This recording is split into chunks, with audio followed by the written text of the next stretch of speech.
Hi and a very warm welcome to the channel. Today I'm going to be taking you on a tour of our garden in the month of June.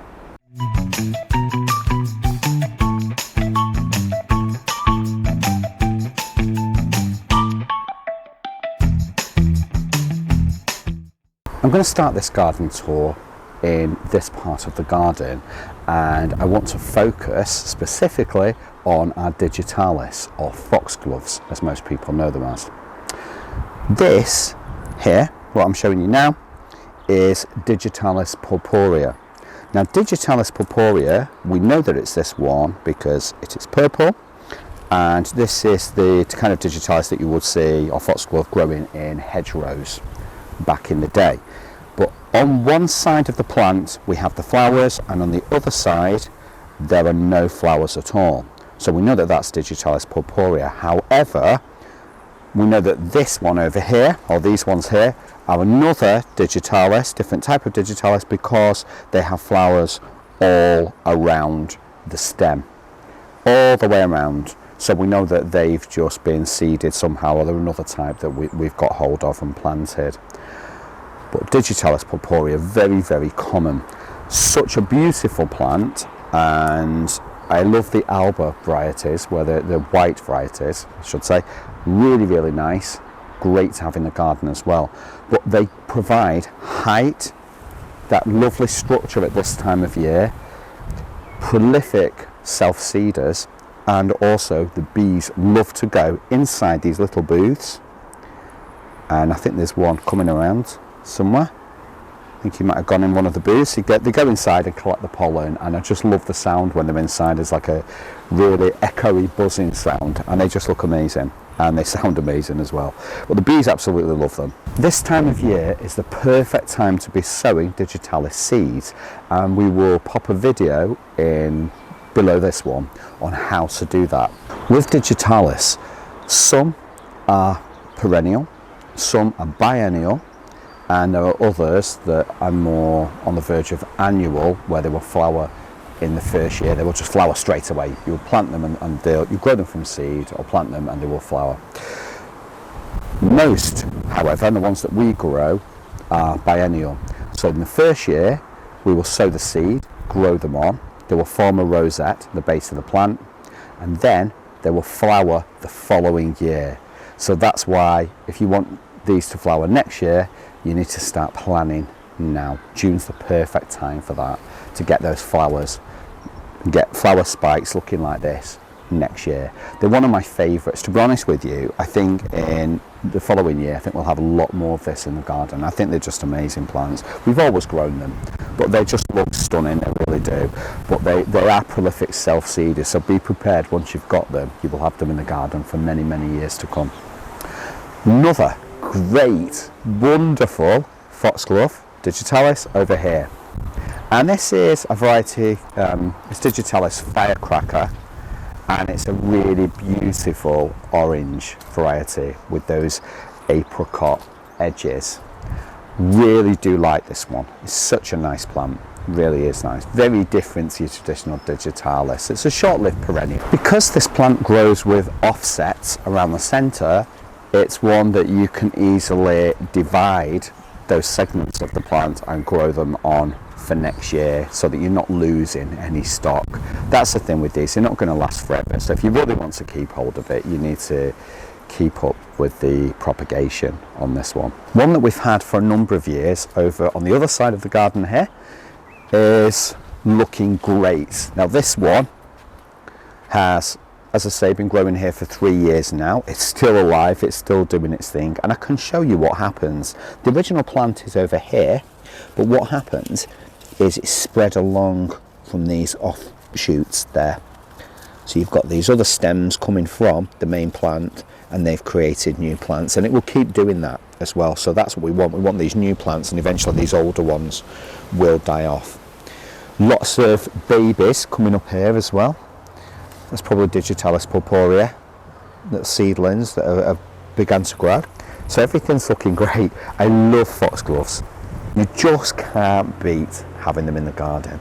A traditional cottage garden favourite, and certainly this one is no exception as well. It's a really nice variety. There's so many varieties now. of these plants that you can get. It used to be the very traditional ones, but now it's the same with every plant. There's that many varieties now, you know, you're spoiled for choice really.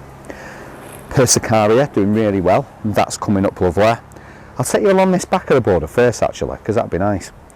Persicaria and plexicornis, a variety called Firetail. It's a bit of a thug, but if you're after that to fill a space, doesn't like to dry out too much, but it's fine wherever we've had it in the garden. It's always been fantastic, but it is a thug and it does like to take over. So if you've got a space and you can just let this run rampant, then get this one. Absolutely fantastic.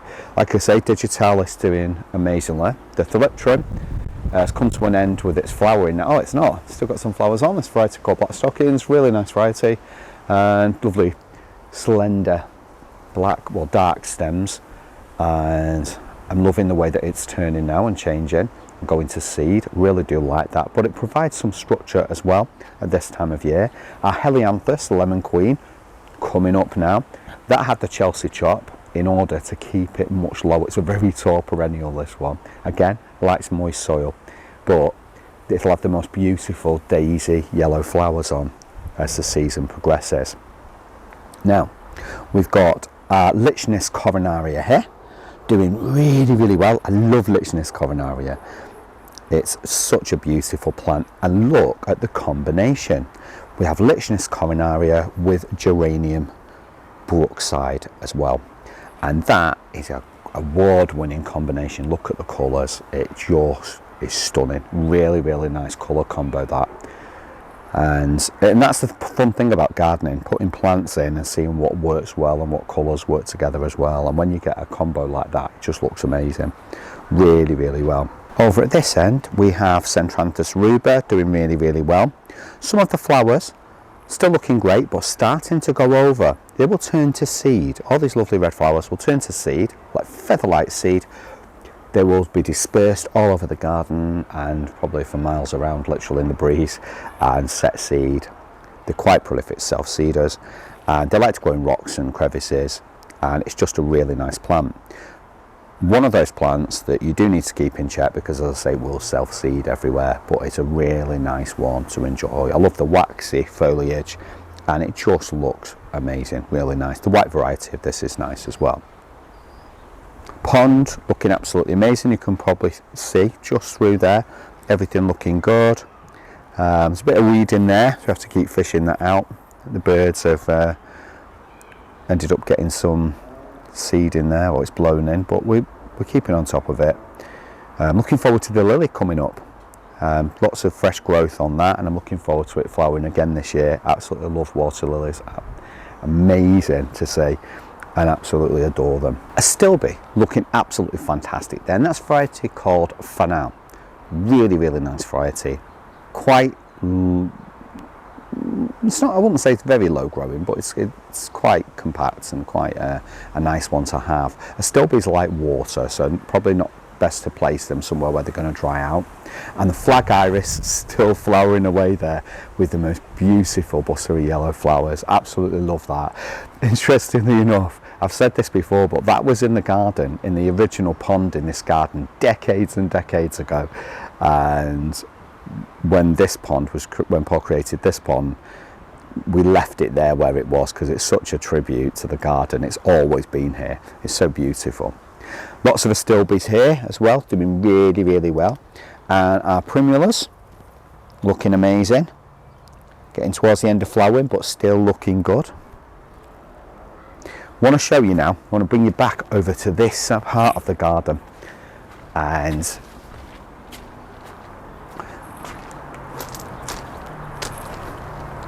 this one, Penstemon Garnet. Such a beautiful variety of Penstemon. I love it. Such a gorgeous colour. The bees love it too, as you can see. They're in and out of those little booths, and they just absolutely adore it. It's spread quite a bit. If you remember, it's one of those plants that when we do the cutback in spring, we do leave this one for a little longer, simply because it can suffer from frost damage if you're not careful, and we can kill the plants off. So it's better to wait till the danger of frost is more or less over with before we start to cut that back. But look at it now. Look at those flowers, truly amazing. They really are. Such a beautiful plant. We won't be without this one. Very easy to take cuttings from as well. Such a nice plant to do cuttings from. Over at the back there, you will see monk's hood. That tall plant there will have some beautiful blue flowers on as time goes on towards autumn. So once we get into the autumn, we'll have beautiful blue flowers on there. They were the first thing, interestingly enough, in spring to start poking up from the soil, and I just can't wait to see them. The reason why they're there is because I love delphiniums, and we can't grow delphiniums because slugs obliterate them, and we do not use chemicals in our garden at all. All creatures are welcome to live here, so what we do is just leave everything as it is. So you can't grow delphiniums because they'd just be eaten. So literally, monk's hood is their next best thing. I will add, every part of the plant is toxic, highly toxic, so be really careful when handling it. I'd wear gloves when handling it. I'd also make sure that you wash your hands thoroughly, and if you're obsessive like me, I'd have a specific pair of gloves for using it, for working with it, definitely, because it is highly toxic, but really, really nice plant to have in the garden.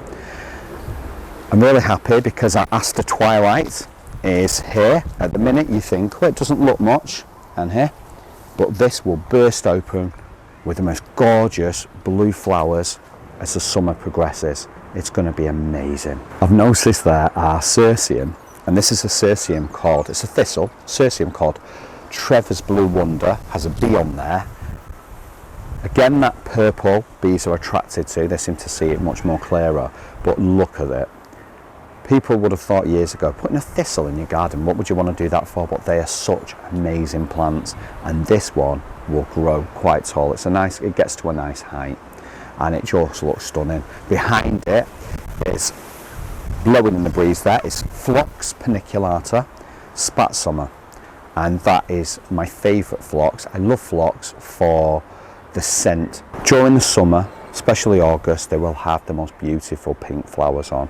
It really is a nice plant. I absolutely adore it, and it's the scent I'm growing it for. It's the fact it's a sturdy plant, it likes to spread and take over, and the scent that will fill the garden is just astonishing. You'll be so surprised. If you've not grown phlox before, very easy to grow.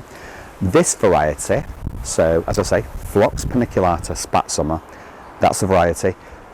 You can grow that if you don't want to use anything on the slugs or anything like that. Slugs, leave it alone. There are other versions. There's a variety called Bright Eyes that we have to grow in a pot because the slugs do like it, so that's not really safe in the garden. So it just depends on the phlox. This variety of phlox just absolutely loves it, and there's so many others as well that are safe to have in the garden if you've got slugs and snails about. My favourite colour is red, and look at the back of the border climbing up the fence. There's a beautiful red rose, and this is a variety called Dortmund, and it's named after the third largest city in Germany. Such a beautiful rose, yet we grow it as well for the rose hips that will appear later on in the season and through the winter. Just love rose hips, and I love red roses, and this just is such a beautiful one. It's a really nice one, and eventually it will cover the fence. The garden really is looking amazing at the minute. We've got so much going on, especially with this Phlomis now, or Phlomis as I say. This one is Phlomis russeliana, and I just adore it. The bees do too. They cover it. Such beautiful yellow flowers. At the back there, there's some Verbascum olympicum coming up, looking really, really well. That looks stunning. And they will open with the most gorgeous yellow flowers. We've got the flower spikes there on top of the plants. They're lovely and tall, and they're looking great. They really are. I'm loving the sorbus as well, our tree at the back there.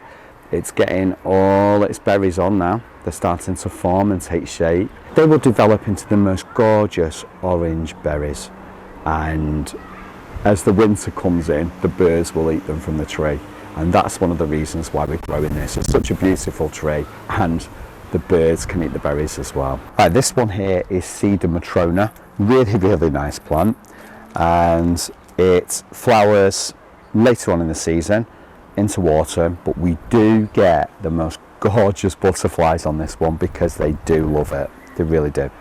Here we planted some seeds. I sown some seeds on a video and they're coming up really gorgeous purple poppy, and I'm looking forward to seeing those as they begin to grow and flower. They'll be nice just at the edges here, spilling over. They'll look really great.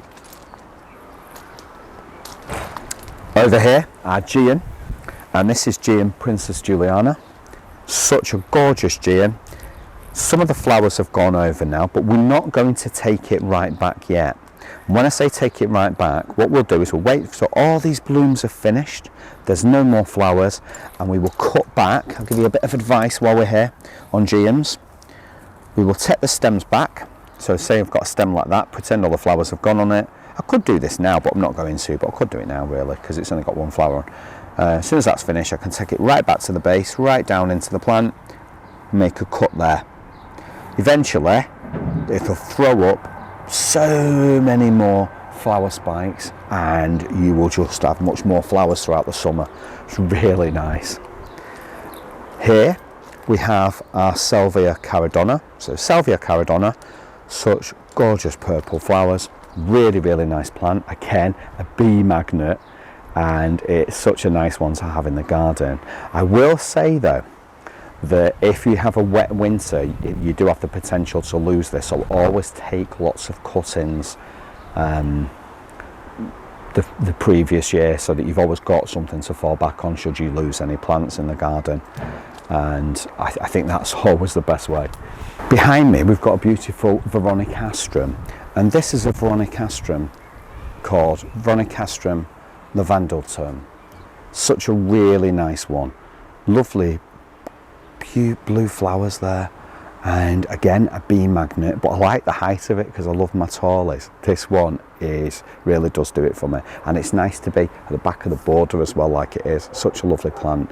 I love this kind of weather when you have a breeze, and I will apologise about the wind as well on this recording, because you know, we can't control the weather and it is quite breezy at times, and the mic's going to pick up on a lot of that. But it's great though to be outside on a day like today because it's actually warm, so we've got the warmth and the breeze as well, which is really nice. Again, Veronicastrum, you can't beat it. There's quite a number of varieties out there and it's well worth growing. Sanguisorba Chocolate Tip here, and you can see why it's called that. These beautiful chocolatey flowers that again the bees like, but Sanguisorba Chocolate Tip, it's quite tall as well, and it just looks great, and it looks good with this Lysimachia, and this is a variety called Firecracker as well. It looks lovely. You've got the dark foliage, and then what will happen here is these beautiful yellow flowers will burst open from it. So it's a really interesting contrast with the greens, the chocolate tip of this one, and then you've got this plant with its gorgeous purple foliage with the yellow flowers as well. Really nice. The grasses are doing amazingly as always. We love our grasses in the garden. Over here in this pot we have beautiful Erigeum carvinskianus, which is such a nice daisy plant, really prolific flowerer and self-seeder as well, but it's a really beautiful one to have amongst our rose in the pot there, and that is Rhapsody in blue. Sure, that's a soldier beetle there, I don't know. He's busy on the rose there, cleaning it of aphids.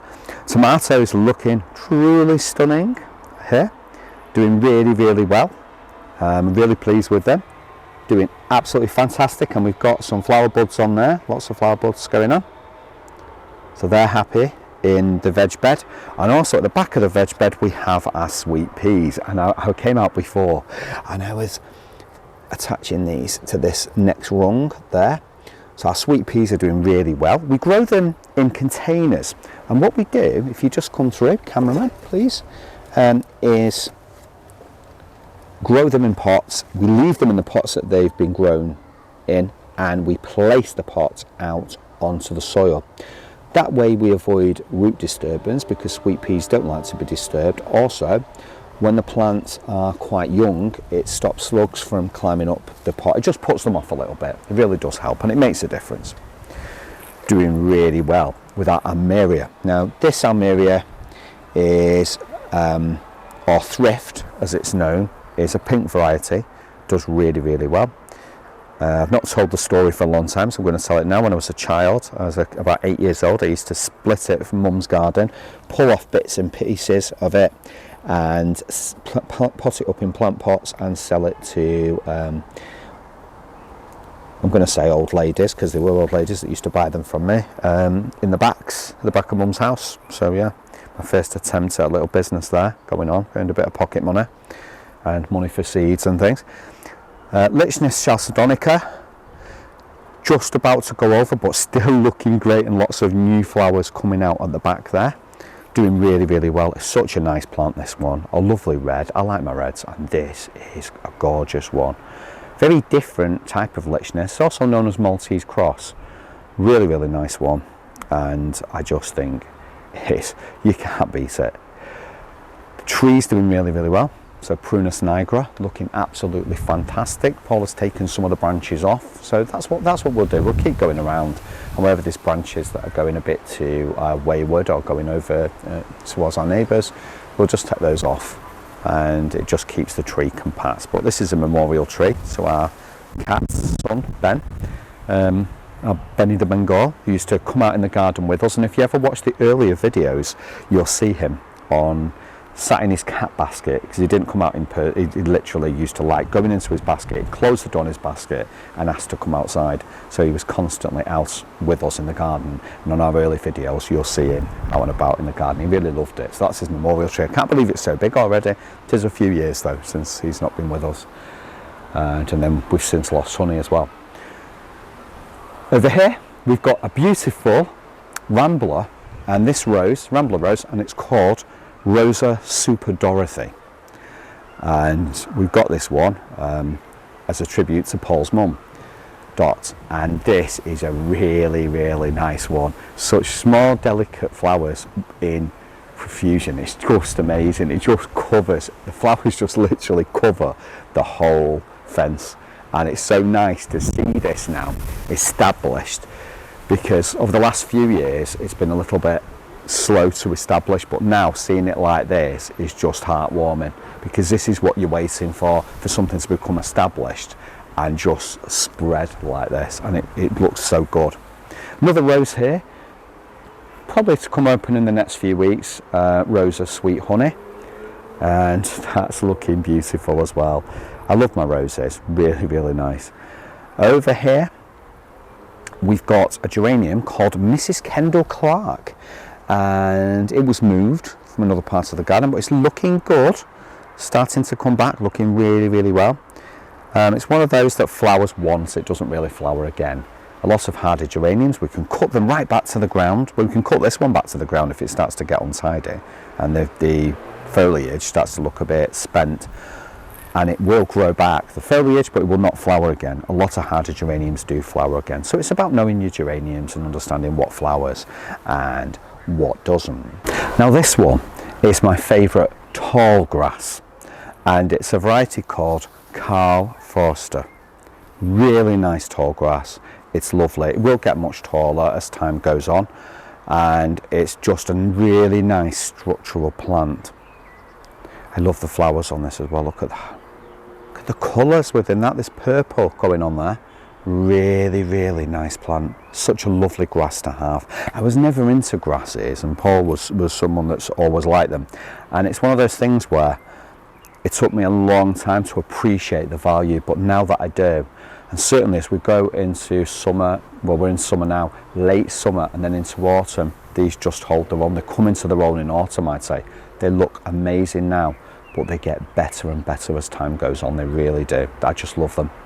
Someone was asking, a few people have asked on our videos about the strulch that we used on the flower beds. We used it throughout the garden, and people were asking how it's managed, how it looks now at this time of the year. So we're in June, and I want to show you. And if you're wondering what structures, it's this stuff here, okay, on the ground. And it looks amazing still. It's still there, looks great, and it's done its job because it's allowed these beautiful Rudbeckia, and this is a variety called Rudbeckia fulgida goldstrum. So Rudbeckia fulgida goldstrum, and it's been grown from seed, as has this Helenium behind, so it was at risk of being obliterated by slugs and snails. It's not. The structure's done its job and it's still looking great. So that's something we're going to be using a lot more of, and we really recommend this to our viewers as well. It's well worth it, honestly, because to have those come up, and when they first come up, these plants, they were so vulnerable. They were just little stems coming out of the ground. Normally they would just be obliterated in this garden, whereas look, the evidence is there, it works well. So we really do recommend it. Moving further along, our Crocosmia, looking really good. Variety called Lucifer, it's a red variety, looks absolutely amazing. More Veronicastrum at the back there. And Magnolia tree, looking stunning as always. A really nice structural plant that was here when we came here. It's been here a long, long time in the garden. Our Geranium Rozanne. I love the saucer-shaped flowers, and so do the bees as well. Look at that bee in there. Absolutely having a whale of a time spinning around. They absolutely love it. More Rudbeckia here, doing really, really well, coming up. As I say, Persicaria can be a bit of a thug. It is taking over a bit there, so that might have to be thinned out eventually, but at the minute it looks great.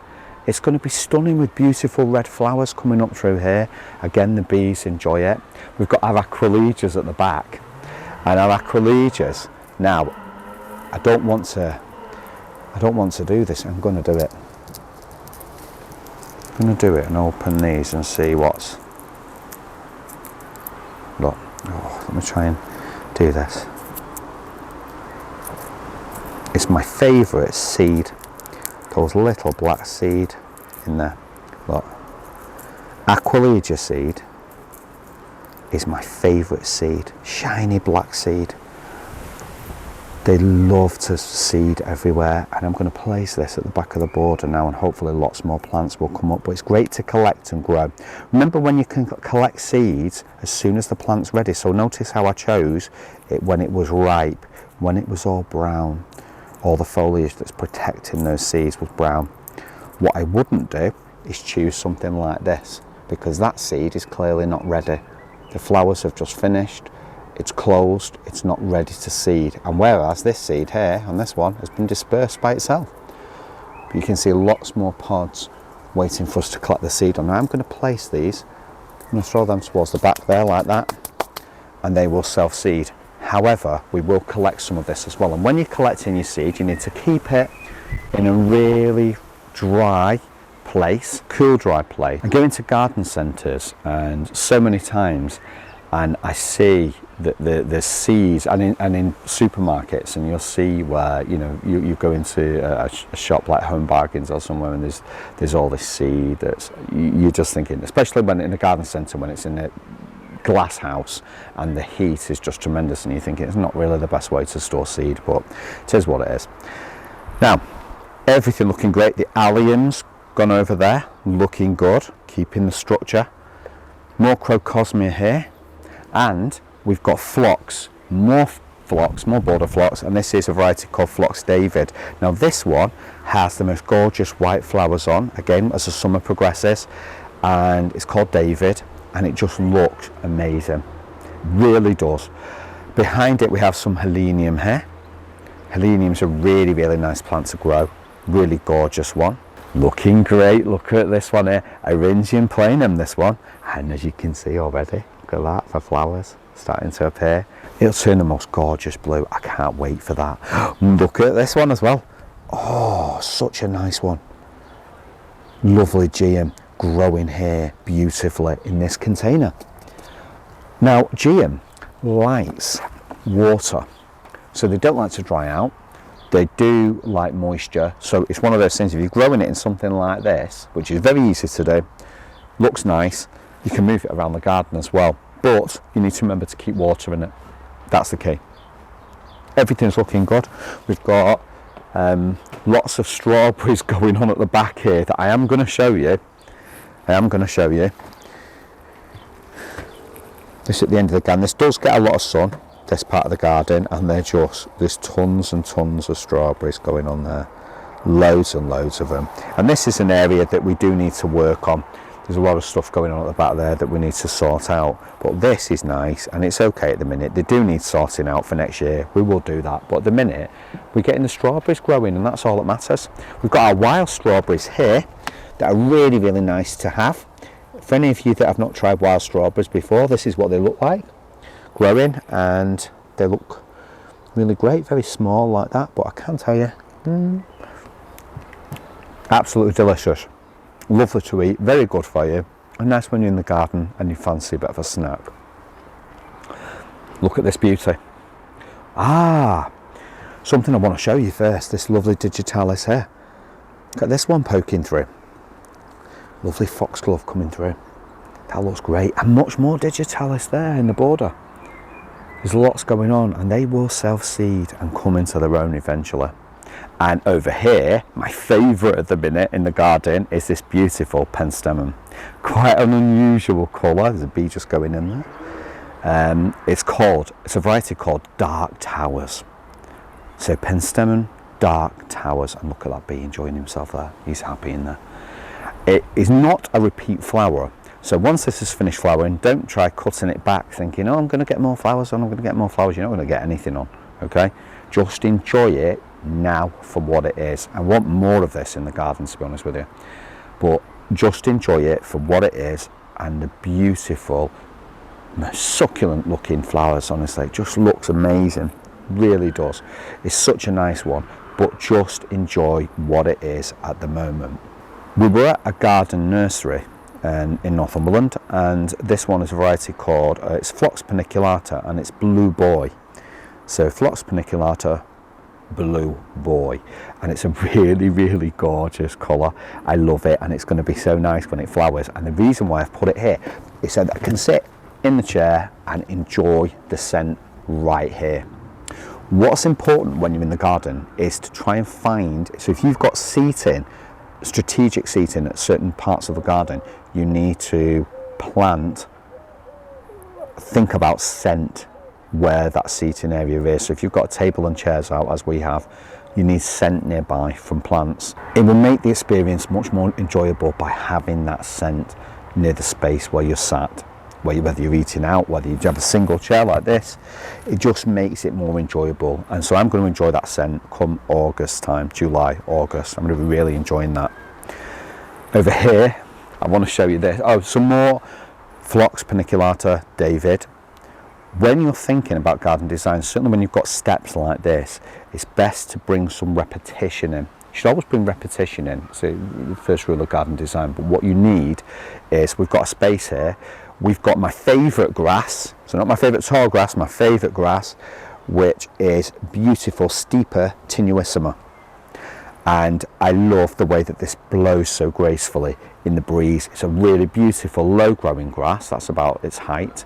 And it will get a bit more frothy over time as the summer progresses. It won't just look like this, it'll become more frothy. It's a really nice grass to grow. Self-seeds all over the place. But notice, going back to the garden design thing, Stipa tenuissima. We've got Phlox David at one side, Phlox David at one side as well, the other side. Verbena bonariensis. We've tried to keep that going, especially with the steps there going to the summer house as well.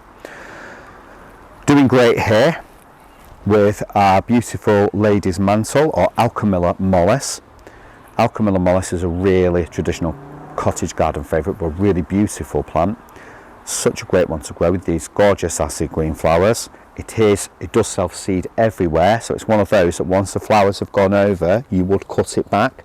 When the foliage starts to look untidy, you would cut it all back to the ground, and it will grow again and reflower for you. Don't just leave it going all brown and manky during the summer. Also, it's called Lady's Mantle. Look at this. The jewel-like qualities of raindrops or dew on the foliage. Very, very beautiful. It's just majestic. Such a gorgeous one. some more Phlox paniculata spatsuma. We've got our beautiful fuchsia behind, and it's got first flowers on. So this one is a traditional fuchsia that used to see in everyone's garden when I was little. It's Fuchsia Magellanica. One that you don't see as much anymore, but we should get that back in our gardens. It's a really nice one to grow. Our beautiful Ceanothus has gone over now, as you can see. It's finished flowering. And it's at the minute, the idea is it just creates a screen. It looks great, and it's a great shrub to have in the garden. Just grow it for those blue flowers. True blue is a rarity in the garden, but this shrub has it. Buddleia. Now Buddleia, looking great. That's going to have white flowers on. So this Buddleia has white flowers gone. Again, butterfly bush. Butterflies love it. Bees love it. It's looking great. Robbie's having a quiet day today. Our Rosa, so Rugosa Rose, doing really well, flowering, lots more flowers to come on it as well. Nice scent in this area, but we like this one for the rose hips as well, which are beginning to form. Absolutely adore rose hips, and this is a really, really nice rose. I love the red rose hips on it when it's finished flowering. It looks great. Now, over to Honey's bed. Now, this is Honey's resting place. She loved this bit of the garden. She loved it because before she passed, we had the purple alliums, which are now structural here, but they were beautiful purple, and she used to love me bringing her out in my arms, so she felt safe and secure, and I felt safe as well. And I bring her over here, and she used to just love watching the bees climb on the alliums and the geum as well here. And so this is where she is, but it's looking really great. It's a lovely round bed, this lovely oval bed. Something I've noticed, and look at the flower, look at the size of the apples on the tree. Now this tree was newly planted last year. It was bought the year before, planted last year, and look at it now. Massive apples on there. Can't wait to enjoy those. Really, really nice apples. They're going to be amazing. I've also, for Honey as well, while it's her bed, I've interspersed poppies along here as well, as you can see. Some really nice poppies. Nice red poppies. These will go to seed, as you can see there, seed heads forming, and will disperse all over this area and keep coming up again and again and again. So over many years now, we're going to have poppies in this space, and that's what I want. I want as many poppies here as possible. Got some nice grasses going on in there. Everything's looking good. Geum's looking really healthy as well. Absolutely stunning. I love this part of the garden. It gets a lot of sun on this as well, apart from being behind the trees now for the rest of the day, from morning till evening. When the sun comes round there at the back, it will be on here again. It's on it literally most of the day, probably 98% of the day, 95% of the day. Everything is looking amazing.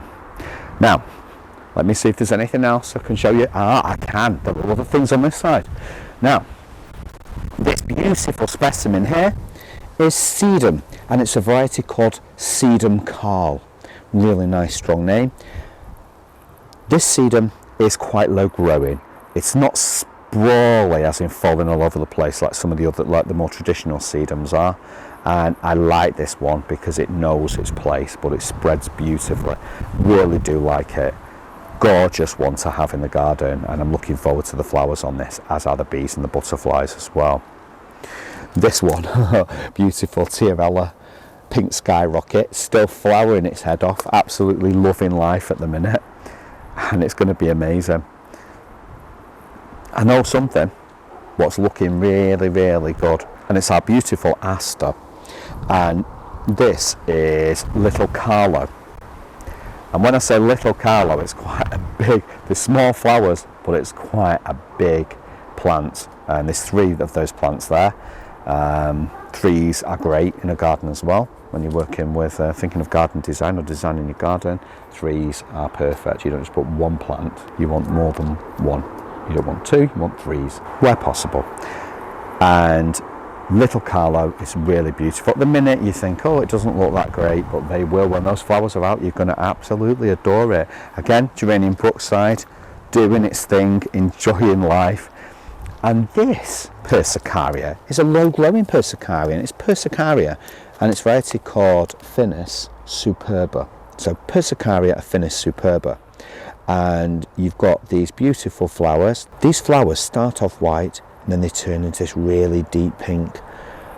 They will be all over this. They're coming through, look, they're coming through. They're just going to be all over. Everything is looking great. The Astrantia, just look at this. Such a beautiful one. I absolutely adore it. Astrantia is really nice to grow. It doesn't like to be too dry. This is Astrantia Roma. Such a really nice variety. Again, the bees love it, and it's just so nice to have in a garden. I really do like it. It's such a lovely one. Over in the summer house, there's a lot going on, a lot of changes being made. It's having a revamp, and there's also a we're going to show you that at a later date. There's also a bench as well, a Honey's memorial bench, and that's going to have a beautiful plaque on there with some nice words and a picture of her as well, and that's going to be placed over here because it gives us another bench, another seating area, another vantage point to enjoy the garden, because that's what we want. The best thing to do in a garden is to have the more spaces the better where you can sit. You can follow the sun around, or you can look for shade as well, because towards the end of the day the sun's behind us and we've got shade here, and that's always a nice place to be. And it's just nice to be where she is as well, and to be next to the birds, and it's going to be fantastic. This lamp, this old gas lamp, is going to be painted as well at some stage this year, so watch this space for that. It has the bird feeders on there. They need a bit of a clean actually. It's always important to clean your bird feeders as well, to help stop the spread of diseases to the birds.